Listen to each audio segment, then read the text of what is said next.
Hello everyone, we have a couple of orders for today. Check this order.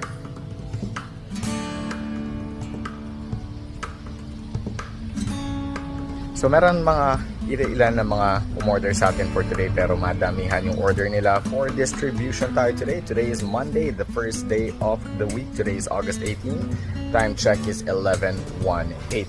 Now, umpisahan natin sa unang umorder. Big shoutout kay Boss Mark ng taga Valenzuela. Umorder ng 3 gallons. No? Ang isang galon natin ay 3.2 liters. Ang purpose nito, nagkakarera sila ng kalapate. Panahon na daw ng karera ngayon. So, kailangan niya ng pangkondisyon sa kalapati niya daw. Now, another, second one who ordered 12 gallons. No? Ito. This one.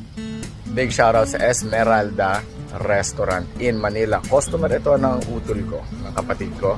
And they're using our product para sa restaurant nila. They're not reselling it. They're using it for kitchen purposes. No?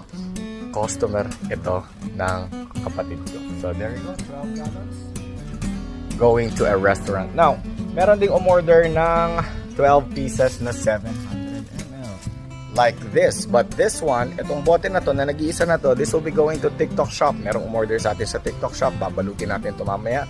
Bubble wrap, karton, bubble wrap. But this, 12 pieces, pupunta to ng White Plains. No? So, merong customer din yung kapatid ko ulit, located in White Plains, for distribution. Now, so sa mga taong gusto ng pure honey, raw honey, and then first time niyo makikita tong page na to, first time niyo ko makikita ang Mercas Raw Honey. Igorot kami direct supplier from Cordillera region.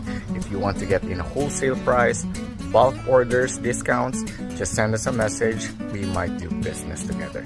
Ingat ka palagi, and God bless you.